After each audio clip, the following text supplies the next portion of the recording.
Pengertian fintech syariah. Fintech syariah merupakan pengembangan teknologi keuangan yang berlandaskan prinsip-prinsip Islam, yaitu menghindari riba, ghar, dan masyir. Tujuan utama fintech syariah adalah menciptakan sistem keuangan yang adil, transparan, dan tidak merugikan salah satu pihak, serta berorientasi pada kemaslahatan bersama.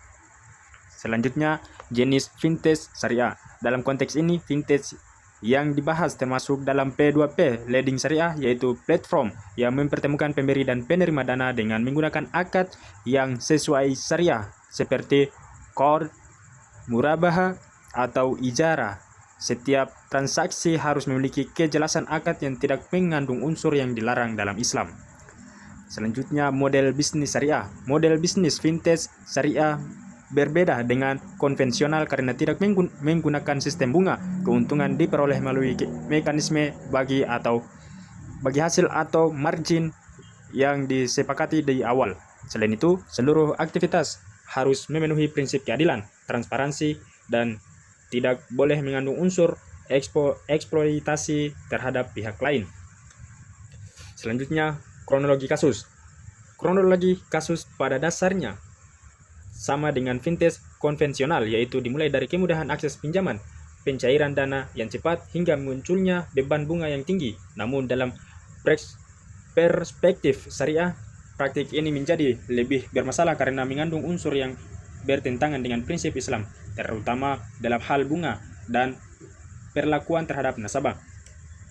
Selanjutnya, pelanggaran syariah. Kasus ini mengandung beberapa pelanggaran utama dalam Islam, yaitu riba karena adanya bunga yang tinggi, ghar karena ketidakjelasan biaya dan syarat, serta zalim karena adanya praktik penagihan yang tidak manusiawi. Ketiga hal ini secara tegas dilarang dalam syariah karena merugikan dan menzalimi pihak lain. Selanjutnya, penyebab kasus. Penyebab utama kasus ini dalam perspektif syariah adalah tidak diterapkannya prinsip-prinsip Islam dalam operasional fintech. Selain itu, lemahnya pengawasan dan rendahnya pemahaman masyarakat tentang keuangan syariah juga menjadi faktor yang memperburuk kondisi, sehingga masyarakat mudah terjebak dalam praktik yang tidak sesuai dengan ajaran Islam. Selanjutnya, analisis syariah. Dalam analisis syariah, praktik fintech ilegal seperti ini tidak hanya merugikan secara ekonomi, tetapi juga melanggar nilai-nilai moral dan etika Islam. Sistem yang mengandung riba dan ketidakadilan tidak dapat dibenarkan, sehingga perlu adanya informasi dalam sistem keuangan digital agar sesuai dengan prinsip syariah. Selanjutnya, solusi syariah. Solusi yang dapat diterapkan adalah mengembangkan fintech berbasis syariah yang menggunakan akad yang jelas dan bebas dari riba. Selain itu, transparansi dalam setiap transaksi harus dijaga, serta perlindungan terhadap data dan hak pengguna harus menjadi prioritas utama agar tercipta sistem yang adil dan terpercaya. Selanjutnya, kebijakan regulator.